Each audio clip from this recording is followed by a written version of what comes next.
for those things. So the process is underway, and I'm very relieved that it is. Nothing concerns me at all except trying to do the right thing. And I've been thinking very hard about what the right thing is. In the long run, that's all that matters, not positions or not status or anything else.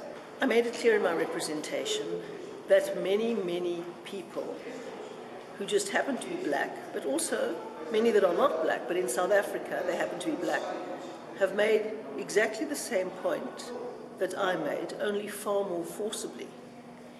And I haven't heard anybody taking issue with any of them. So it raises the question, why is the issue raised in relation to me?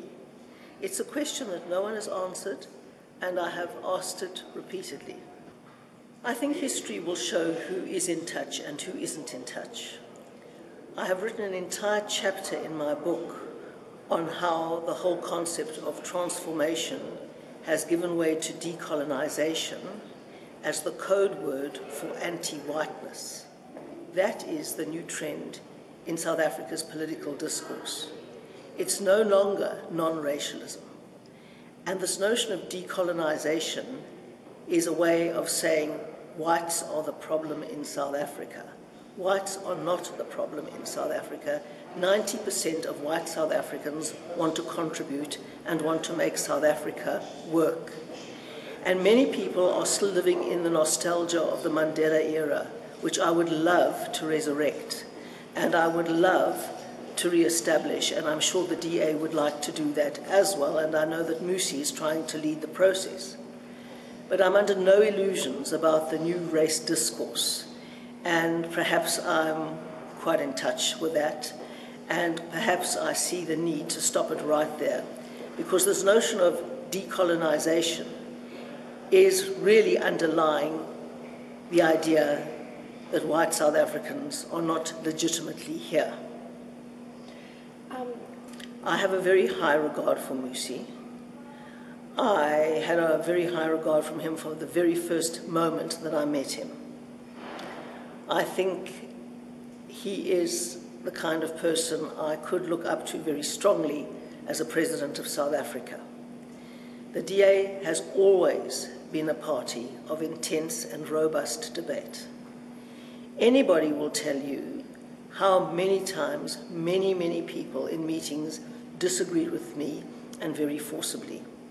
Because if you're talking about an open society, it is premised on different ideas, because the underlying idea of our philosophy is that no one has the monopoly on the truth. And you can only make progress towards the truth through open exchange of ideas and tough debate. So we often disagreed with each other. We still do disagree with each other. That doesn't take away from respect. And if people come up with arguments that convince me, I change my position. I'm not wedded to being right, and I'm not wedded to sticking to a particular position. But I have really looked at this insidious new movement based on Frantz Fanon's works that basically sees whites as illegitimate in Africa and in South Africa. And all of this coding around decolonization is a fig leaf to cover that. And I think it needs to be exposed. I'm not angry at all. He is the leader of the DA. I have no political position in the DA at all. I'm a member, an ordinary member of the DA, with no more rights or less rights than any other member. I completely accept that I'm going to be subject to this disciplinary hearing. I have no problem with that.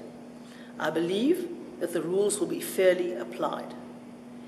But I must also stand up for the analysis that I think is going to become more and more cogent in the years ahead.